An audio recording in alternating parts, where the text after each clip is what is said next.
All right, and we're back with part 4 of episode 2, continuing right now.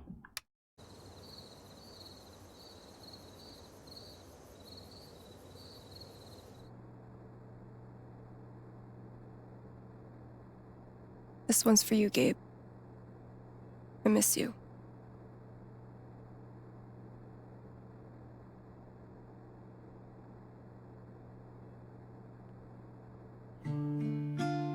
Oh dear, this is really going to get us nailed. So, regrettably, I may need to talk over this musical interlude. Hopefully it is at least partially understandable underneath what I'm saying.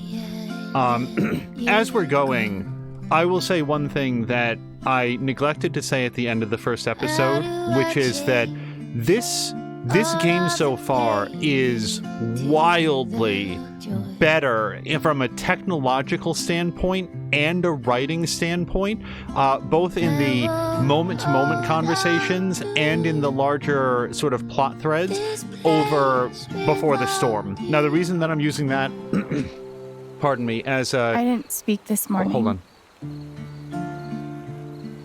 I couldn't. Hearing everyone talk about him, about the life he had here with all of you, I lost the chance to have that. But even though I only had one day with him, he changed my life. I said I didn't know if I belonged here. He told me that home isn't something you find. It's something you build. I really don't want to talk over this, but these lyrics are going to get us slammed. The reason that I was using Before the Storm as the closest comparison point is that that's the other game that Deck 9 worked on. I love you, Gabe. I do not know if it's like one-to-one the same sort of like humans working on it. All I know is that whoever they have working on this has course corrected on effectively all of the major criticisms that I had about Before the Storm, at least to this point. By the way, notice that Diana there doesn't feel any sort of way around this. And I understand that she's also sort of a newcomer in town and that may not have known Gabe, but I don't even see like the purple of anguish or anything else. Yeah, are we panning over to Diane? Because she's next. Oh, here we go. So purple, is this more blue or purple? I'm going to go with purple, which is fear of getting found out. I really, okay. Yeah, I struggled across 2 separate episodes to, oh, wow. Oh my, I am so sorry. I did not think we were at the end of the episode. Wow, this came in somewhat shorter than most episodes of Life is Strange. Yamahama. Okay. So we will look at the decisions in a second. The thing that I was about to say is I struggled across 2 separate episodes, both at the end of episode 3 of Before the Storm and then at the beginning of Farewell, which was the bonus episode, to try to encapsulate the many issues that I had with Before the Storm. And on both occasions really got sidetracked into the extreme technical problems that there were, but there were also just significant writing problems, especially in episode 3. That was a 3-act play, and on the 3rd act, the story, in my opinion, just went completely off the rails. It got very, like, goofy isn't quite the right word, because that implies that it was funny, and it was not. It was actually infuriating with what I deemed to be very extreme plot holes. Just absolutely fantastical leaps of logic that somehow turned out to be right based on information that characters couldn't possibly have had, and that was very frustrating to me. We will see if this story continues to bear out as it goes, but I just feel every aspect of it is so much more thoughtful. It's so much more considered. The characters all seem distinct and unique and have their little mannerisms to them. And here's a great example, like starting with this chapter that we just played.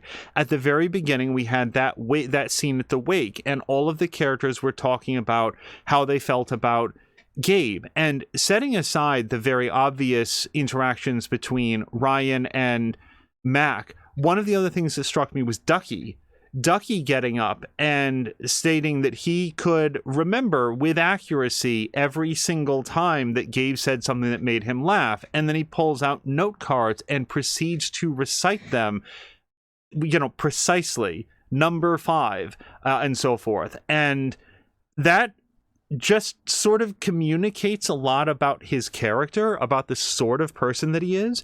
And the way that he does that is different from how Jason Pike remembers him, is different from how Steph remembers him.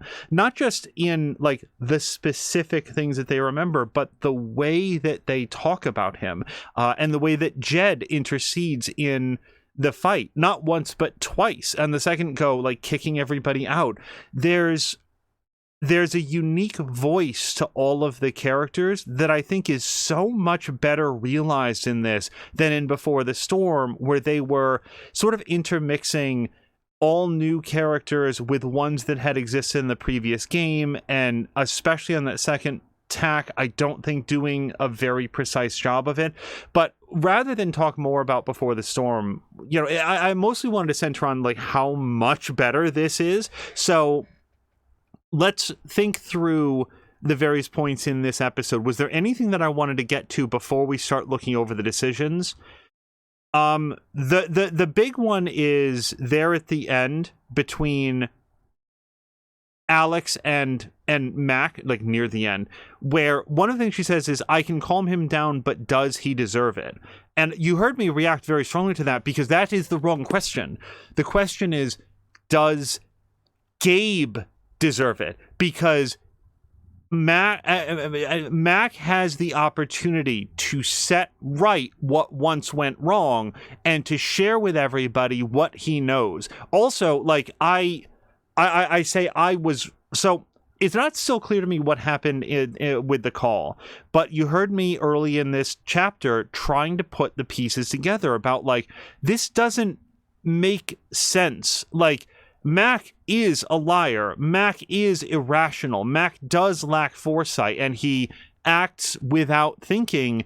Like they did such a good job. This is me talking again about how good the writing and the characters are. We saw Mac lie about his interaction with Gabe in Gabe's apartment right in front of Alex, while like his face is all like bruised up. Like he's got 2 black eyes. He's just one big purple smear right now. And the person who did that is within arm's reach. And he's just telling lies about her brother. He just doesn't think things through. And yet I'm sitting here and thinking to myself, it just doesn't make sense for him to announce at the funeral, I was on duty and I never got a call. He never called. It's such a weird thing to do. And it turns out, by the way, that did apparently, like he did get the call. So what do we know at the end? He was at least privy to a call. Whether or not he took it personally or not, he certainly knew about it. He knew it had come in, and you can hear him arguing with no one that we can hear. There's people up there, like, you can't set it off right now. Like, he was fighting against this, and then he afterwards got pressured to keep his mouth shut. And we can see on the warning sign there in the window, maybe get a clue as to some of the language that was used. Keep your mouth shut for the rest of your life. We're always watching, stuff like that. So he had a lot of pressure sort of like stepping down on his neck, and as might happen with someone who's a weird, irrational asshole who's prone to flights of impulse. That's why he suddenly just announced at the funeral, there was no call. I was on duty. There was no call. It struck me as being very odd. And then, as I said, it seemed to me like if I was Gabe and I made the call and the person that I spoke to was Mac Loudon, that just seems like a natural thing to bring up in conversation, given the fact that Alex knows so few people in town, and one of them is Mac Loudon, and also he's a big walking bruise right now. So when he said to her, I called over to Typhon Mining and they're going to delay the blast for a few hours, for at least 2 hours, I thought he said, while we wait. It just seems like the most natural thing in the whole world for him to have said, I talked to, by the way, I talked to your favorite person over there, LOL. Like anything to sort of like lighten the mood as they're looking for Ethan. Again, it would make sense to me if the person that he spoke to wasn't Mac, but also Mac was aware of the call. Mac needn't have been the one to answer the phone call to be able to say, I was on shift, it would have come through me. Like, those things, they're not mutually exclusive ideas. Typhon Mining was conducting a significant operation that night. There could have been a lot of people on duty. Now, what possible reason would Typhon have had to set off the bomb? Not so super long ago, we had a chance to watch is this going to be a spoiler? I'm going to talk at least briefly about the HBO Chernobyl series, which is a fact-based, maybe not factual, but a fact-based retelling about the disaster at Chernobyl. And one of the things that's sort of brought to light, and, I guess spoiler alert for an actual historical event that you could probably just read about on Wikipedia, as opposed to like seeing it in this dramatized version, was the disaster at Chernobyl basically happened because people were feeling ambitious and they wanted to move ahead with this project in a fashion that higher level nuclear engineers who knew their salt would have said, hold on, doing it this way is extremely dangerous. But they just sort of pressed ahead with it, even though it like they just sort of like overrode the experts and said, well, we're going to do it this way because we want to have these test results ahead of time. That's the very, very bare bones general thing about it. So was there something about, so this is happening in late April, early May, right? So it's not at the end of March, which would be like the end of a fiscal quarter or something like that. But mining is a big operation, so it stands to reason that they needed to, they felt highly incentivized to do the blast now, not even in 2 hours. Now we have to do it because they're blowing the top off of this mountain and they want to get in there and get all the minerals and metals and uranium, I think is what they're mining for, they said in episode 1, so that they can start bringing some of that product to market for the next fiscal quarter. There could also be something else going on that we don't know about, but we only know, I would have said at the beginning of the episode, one representative from Typhon, who is Diane, who didn't seem like she was, I think I compared her to not being Burke from Aliens, but the only other person that we know is Mac, and we have every reason to believe, based on Mac's own emotional state and his reactions, that Mac was not the one to push ahead on this. So we only know one other Typhon representative. We may meet more, but at the moment, it's what would Diane be looking to do? And she did express a little bit of discomfort at being in the town, but enough to say, I want my profits and my stock options and my promotion to get me out of this podunk junction. Like, what are you talking about? Like, Haven Point is fantastic. I guess it might not meet everybody's metropolitan standards of high cuisine, but it just, I don't know. It'll be very interesting to see what we find out, because I feel like we learned a lot in this episode, and what we learned raises further questions.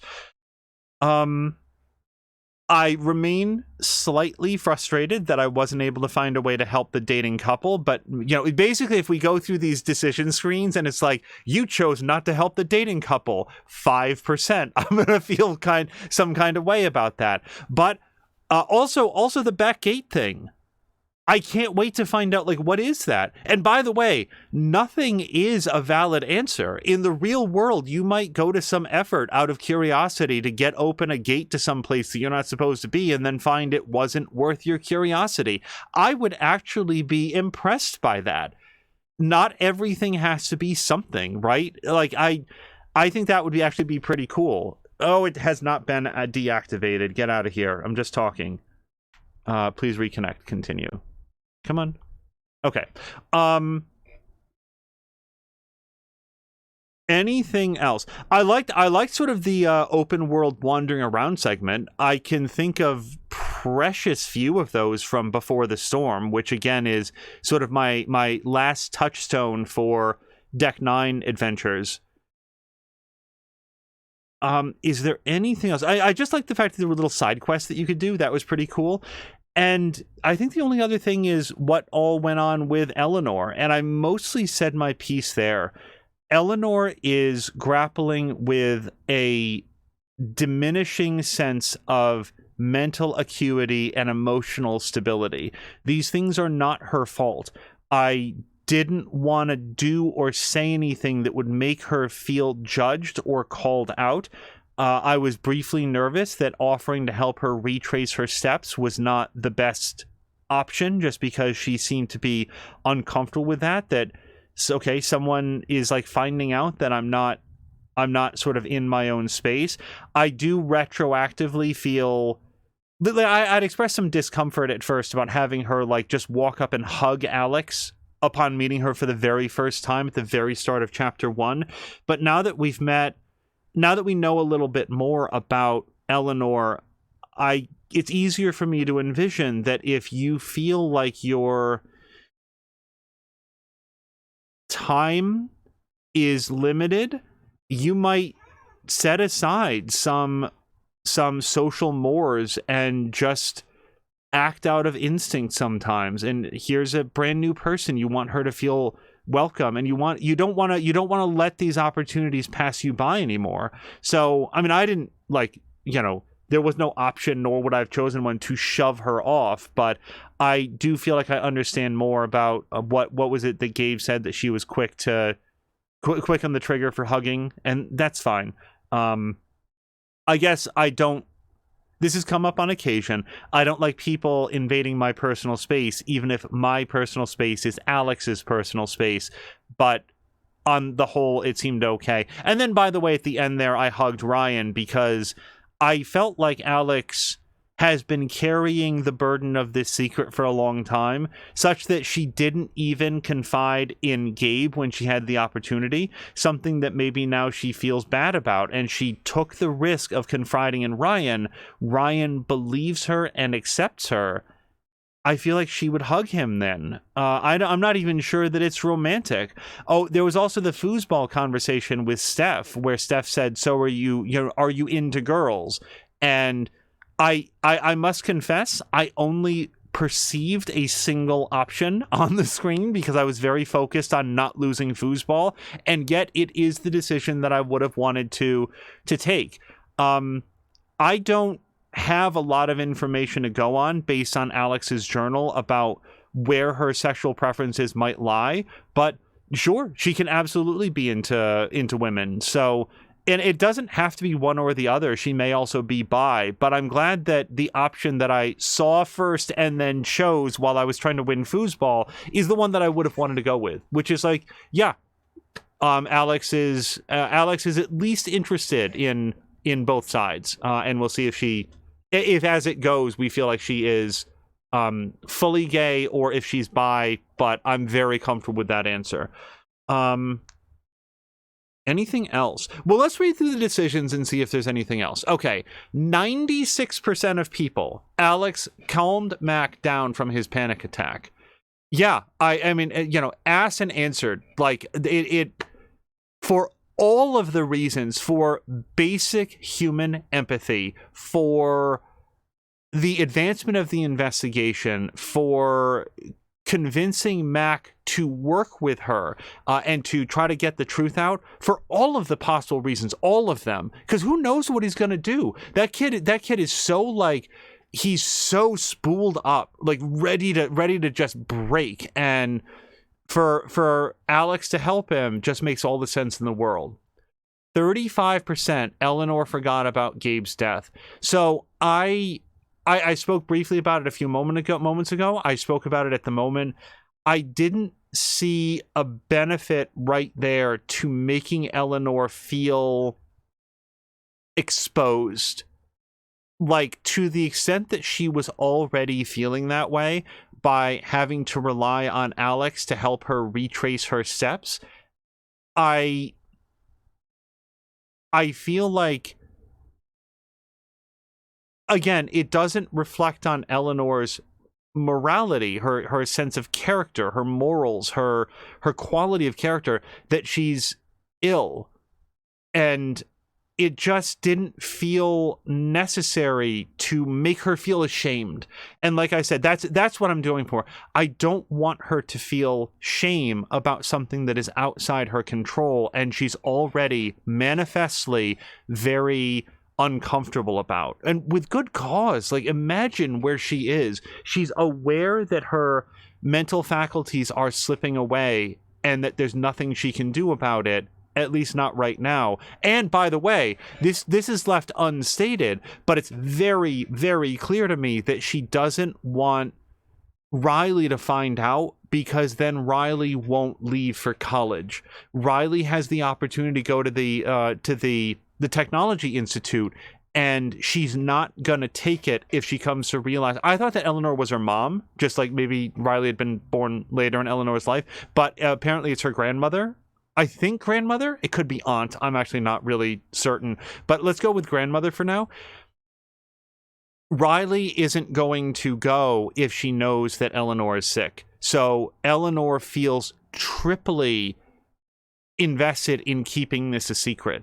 And for Alex to say to her, Jed wanted the flowers because my brother just died. Like, it just happened. We just had a wake about it. I feel like that would make Eleanor feel like the ruse is over. She can't keep it up. It's all hopeless. I just felt like it would drive her to a much darker place. And I didn't see the benefit to that. Not to her, not to Alex. Like, anxiety feels like it would just exacerbate the situation. So those are my thoughts on it. That's why I made the choice that I did. I absolutely understand the 65% that made another choice, but I'm comfortable with, and the text message that we got afterwards, just thank you so much, I feel so much better. Yeah. And then, like, I guess my hope is that when she is inevitably reminded of the death of Gabe, that maybe she won't think too much about the fact that she didn't remember it in front of Alex. You know, I don't feel like Alex is here to cause people's pain, especially when you consider that their pain becomes her pain. So that's some of my thoughts about it. 60%. Wow. Hold on a second. Hold on. Sorry. I'm just looking at the last percentage. 40% Charlotte signed Typhon's agreement. 60% she didn't take Typhon's money. I mean, among other things, like, it's not just because we are in a John Grisham novel and we're only 200 pages into it. It's the fact that I talked about it at the time. Typhon wants to seal this up right now by getting people to sign off on the fact that they're not going to press charges so that they can just sort of go ahead with it. And whatever they're offering her, which she says it's like a lot of money, let's imagine that's $7,000, right? I don't care what the dollar amount is. It's not very much. It's not very much compared to what they owe for what we now know that they've done. What I was reacting to there with the laugh is that apparently 0% of people, no one who ever played the game, failed to visit Charlotte, and then she wound up signing the agreement without Alex's involvement whatsoever. So now we know what she would have done, which is interesting, but we also know what she did for us and 60% of people. Okay, 57%. Alex enjoyed a quiet moment on the dock. I would have liked a longer one, but we don't get that opportunity. 46%. Alex chose to go by Alwyn in the LARP. The next highest was 25% for Alexandra. So Alexandra in the LARP for Alex, that just feels a lot like Chloe choosing Barb the Barbarian when she plays Dungeons and Dragons with Steph. It's a little bit too on the nose. Now, Alto is also a very cool name. I like Alto. I went with Alwyn because we just saw it in the comic book. And then again, I felt a little bit self-conscious about the fact that I might have chosen a character that appears in later comic strips that is sort of like established in the Beast Slayer canon, and that maybe Alex just won't know enough about the character to do it justice. But there we go. And then 5% of people did not look through Steph's comp book, which is maybe they misclicked. I don't know why you wouldn't do that. 49% Alex tidied up the apartment. 51% Alex left the mess for later. I can understand both sides of that. I spoke to it at the time. Also, I guess we should be reading from top to bottom. When I'm feeling down, I like to keep my hands busy. Anything at all. And so more often than not, it'll be a game, but something. And I just felt like cleaning up the apartment was more constructive than playing Mine Haunt is all. 32%, let's read this, is put the album on Gabe's memory table. 26% put the photograph on the memory table. And 42%, the not runaway, but the actual majority didn't add anything to the memory table. Yikes. I would feel really bad if I didn't add anything to the memory table. The reason I wanted to read through that is that I was curious, as you saw me check the roof, were there any other options that I didn't find? I feel like the album is much more appropriate based on what we know compared to the photograph. Gabe kept a photograph of their parents. Alex did not. I don't think that Alex would have done that. So, like, would have added the photograph if there was another option. 26%, Alex made a sad face on the dartboard. 15% left the happy face. And 59%. So what are people doing when they come downstairs? Just walking straight out the door? That's fine if that's you, but I guess I just really like looking around. Yeah, so unlike Chloe Price, for example, I don't think that Alex would deface or graffiti anything around. That's just not a part of her character the way that it is for Chloe. However, I do think that Alex is a very emotional and emotive person. Like, it's just boiling all around her all of the time. She can feel what other people are going through. So being able to process that by giving it names, by expressing it either through her music or here by rearranging darts on the board, it just made sense to me to do that. So that's why we did that. Then we had the Alwyn and the LARP, and then finally 66% Alex spent a moment thinking of Gabe, or 34% Alex didn't sit at the table on the rooftop. I'm glad that we did, because I like getting those internal monologues. Okay, let's read this. So wow, 64% backed Ryan's claim at the wake, and I chose the 36%. Alex admitted she didn't hear Gabe's call. Again, I play these episodes a week apart, so you saw there, and I talked about it in one of the previous parts, I really thought about it, you guys. Like that hesitation was me really racking my memory. What exactly did we see last week? And ultimately, I went with the thing that was true, because I don't like Mac Loudon. I felt really good, as you guys might have heard, when Alex beat up Mac Loudon. That doesn't mean he deserves to get lied on. And Alex didn't hear the call. So that was the choice that I went with, and I feel good about that, because among other things, I feel like it makes such a stronger case when Alex is talking to Mac later on and trying to calm him down, and she says to him, if Typhon's going to come for you, they're going to have to get through me first, which is a real statement of solidarity, because of everyone in the town, Mac Loudon particularly knows how tough Alex is. So the fact that she tells the truth and she sticks by it, I think helped, like, in my head canon, that absolutely helped us navigate that conversation with Mac. 13%, Ryan accepted Alex's forgiveness. Now, this will be interesting. 19%, Ryan was able to forgive himself, and 68%, Alex offered Ryan Gabe's forgiveness. I was really stuck on that. And the reason, not stuck, but I weighed that one, as I did some of the other options, very carefully. The reason that I went the direction that I did was because Alex was ultimately with Gabe as an adult for one day. And I was worried that if I went with Gabe would have forgiven you, that Ryan would say, you didn't even know him. And I started to say, like we got interrupted because the scene went on. But the thing that I started to say there is, I would very much prefer not to be responsible for any more suicides in the world of Life is Strange. So I'm thinking to myself, what is the most potent statement that I can give?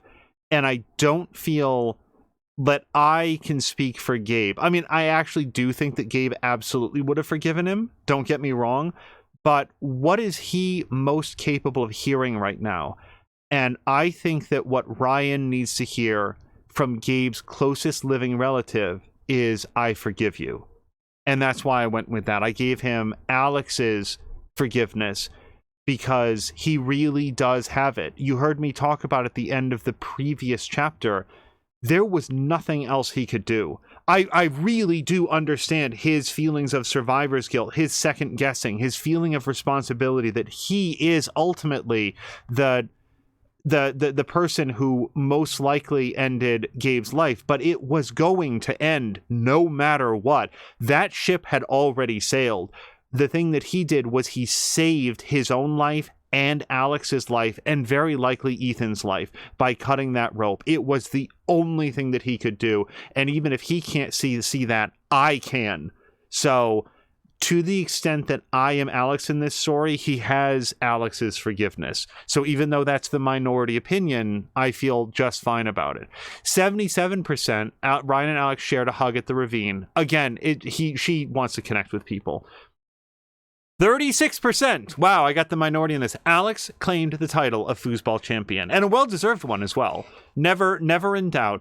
No, I talked about that at the time. It was, I wanted to win because I wanted to win. I wanted to win because if Steph felt like Alex let her win, then this game of foosball wouldn't carry any weight. If I lost, I lost. But I really wanted to win, and as I talked about, one of the in-universe reasons that Alex would have wanted to win is that Gabe won. And her whole goal here is to remind Steph of these happier times that happened between them. So, 41%, Steph made Kravius the LARP boss. 58% made Stormrider the LARP boss. And then 1% of people didn't talk to Steph at the record store. I just would feel so bad to not having done that. I talked about this briefly at the time. I went with Kravius because Kravius just seems less. I'm looking at Stormrider, and I'm thinking to myself, Stormrider looks bad as shit. Like, I really like this character design. He's also a skeleton. He's the Lord of the Undead. Given everything that Ethan has been through, and like the LARP is supposed to be fun, I was like, is he gonna feel like, is it too much death for him right now? And that's why I went with Stormrider. That's why I went with Kravius, because he's not Stormrider, basically. Kravius also looks fine. Like Kravius would have been a way better boss than like a giant spider or whatever Superman was supposed to fight in, the Nicolas Cage movie. But going with Kravius just made more sense over Stormrider based on the comparison between the two. 34% helped the Birdwatcher find her hawk. Well, you're very welcome. And 59% helped the sad dude find his dog. Okay. So wait a second. Okay, no, wait. That those numbers actually put together. I I just like, if 1% of people didn't talk to Steph, well, basically, what's the crossover of people who helped Sad Dude find his dog, but then didn't talk to Steph? I wonder if there's any of those. And that's it. That's all of our results screen. So I'm going to exit out to the main menu, and we will see you again in 1 week for Chapter 3. I think I mentioned at the end of the previous chapter, I really don't have any idea at all how many chapters there are, but I'm going to bank on 5 since that's what most of the games are. And yeah, hopefully that means that we've got at least 3 more weeks of this. I talked about this at the beginning of this chapter, and it is no less true now. I am very impressed by the quality of this experience so far. There's so many little touches that I notice in the moment and that I don't want to interrupt the scene to talk further about. Like, I like the fact that Alex has a little idle animation where she adjusts her glasses. That's just sort of like a subtle thing. But there'll be, in chapter 1, when Alex sat down to play the guitar and there was the close-up of her hands on the guitar strings, and when she plucked them, they actually vibrated, they actually moved. There was something else that happened in this episode that is completely slipping my mind right now, but when things like that happen, it's because a designer and an animator and some sort of like scene architect sat down, some sort of like model artist, modeler sat down and like made them happen, and there's so much effort to it. Oh, and by the way, like, none of the choice descriptions there at the end said anything about Alex opened up the back gate and found the secret wheel. So that remains a big mystery, and I kind of really like that it's just, at least at this moment, this extra thing that meant nothing. It's something that Alex could do, and it served absolutely no purpose for the main plot or the collectibles or any side quests. That's actually kind of awesome, because they added this whole little thing that just doesn't do anything, and I legitimately appreciate that, because all of those things require effort from the developers, and this game is just teeming with effort. So anyway, that's it. We will see you again in 1 week's time for part 3 of our Life is Strange True Colors playthrough. And until next time, you guys, thank you so much, and I hope you have a great day.